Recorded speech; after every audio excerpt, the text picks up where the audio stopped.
Ladies and gentlemen, boys and girls, your dear old Uncle Otter is back, but instead of aggressively hitting on your 3rd grade math teacher until we both cry, I've got a build that's very near and dear to my heart. If you know me, you know that I love some Doombolt and Aeon's Hourglass shenanigans, so any build that combines the two is certain to make me giddy with joy. Enter the VoidSoul Sentinel, a build designed to be a burst caster that leaps in, drops a metric ton of burst damage like a hydrogen bomb before dashing out to safety to wait in the wings so you can do it again.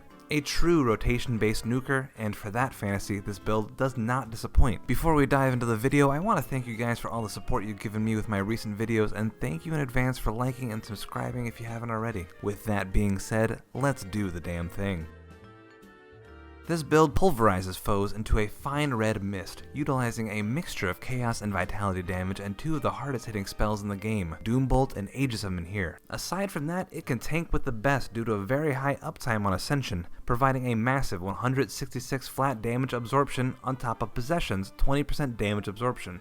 The core of this set is the VoidSoul armor, a 4-piece set consisting of the helmet, shoulders, shield, and chest armor. This set does 3 key things for our build. Between the passive on the shield and the 4-set bonus, all of Aegis of Menhir's base damage is converted from fire and physical to chaos and vitality. The 4-set also converts 100% of Doombolt's vitality damage to chaos damage, letting our build lean heavier into the chaos side of things with bonus damage and resistance reduction. Finally, our Aegis and Doombolt combo is going to hit and crit much harder due to the bonus 33% crit damage to Doombolt on her helmet, the bonus 20% weapon damage added to the base damage of Aegis, which will get further scaled by our damage bonus, and the 4-set VoidSoul bonus increases the base damage of Doombolt by 400 and Aegis by an insane 70% in exchange for a slightly longer cooldown, both of which get multiplied by our bonus damage. Other key items in our repertoire include the mythical Fang of Chthon, which further increases our Doombolt damage by adding 30% of our weapon damage to Doombolt's base, as well as shreds enemies' chaos and vitality resistance. The mythical Riftwarp Grasp, which lowers Doombolt's cooldown by a colossal 1.5 seconds and adds 300 chaos damage to its base. The Conduit of Eldritch Whispers, with the specific role that gives Bloody Pox the ability to shred chaos resistance. And the Movement Glyph, Rune of the Dark Progenitor, which gives us another source of chaos damage and shreds 170 defensive and offensive ability.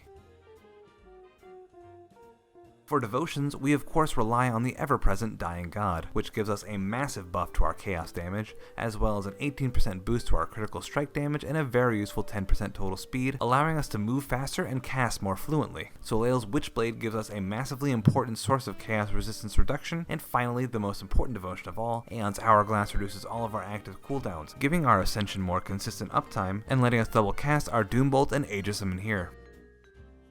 In the Occultist tree, we go for 50 out of 50 points so we can scoop up the all too important Possession for increased chaos and vitality damage and 20% damage absorption. Max out Doombolt, of course, so its base damage can be as high as possible, cause Daddy wants them big crits. In this case, I am Daddy, but you could also easily be Daddy too if you make this build. Our next stop on this train is Blood of Dreeg and Aspect of the Guardian, both of which get maxed. The former gets us almost 200 offensive ability and an on-demand heal, and a silly amount of health regen, while the latter gives us 120% poison and acid resistance, 14% physical resistance, and a not totally useless boost to vitality damage. Finally, Soft Cap Soleil's Witchfire and Hard Cap Second Right. These 2 nodes boost our vitality and chaos damage by a decent amount while giving us flat chaos and vitality damage, which is useful since Aegis of Menhir and, thanks to Fang of Chthon, Doombolt both have weapon damage scaling. They will both benefit from the flat damage boost.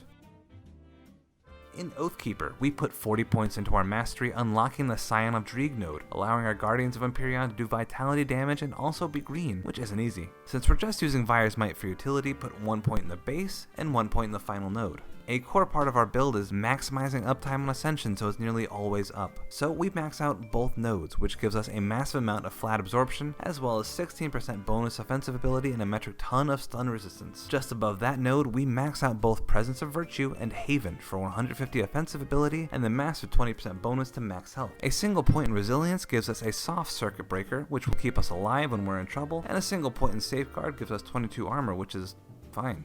Finally, Aegis of Menhir and every node therein get absolutely maxed out for maximum chaotic Captain America, which I guess is Nomad, right? For simplicity's sake, I've broken down the playstyle into a simple step-by-step formula. Step 1. Apply Bloody Pox and Soleil's Witchfire for maximum resistance reduction. Step 2. Use Ascension before leaping in with Upon Rylock Wings from the Rune of the Dark Progenitor to shred defensive ability. Step 3. Use Aegis Summon here until it goes on cooldown depending on reprisal procs, and then Doombolt, which will guaranteed trigger Aeon's Hourglass, instantly refreshing both Aegis and Doombolt's cooldown, allowing you to cast them both again. Step 4, use Ascension, Aegis Summon here, and Rylok's Wings on cooldown, ensuring you only Doombolt when all 3 are on cooldown.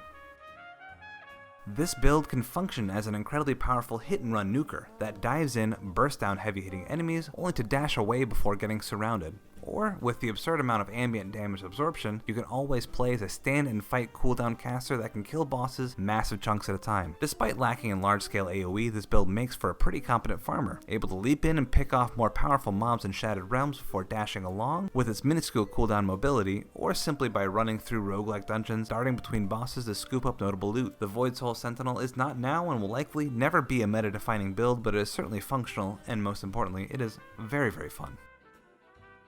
That's all for this video. Thank you so much for watching, and if you did indeed enjoy this video, make sure to like, comment, and subscribe, and ring my bell for more weekly Grim Dawn content. If you're looking for a more creative way to support the channel, then grab a pair of bolt cutters, 2 liters of orange soda, and your hottest cousin, male or female, and meet me at SeaWorld, because I've got a plan that's crazy enough to work.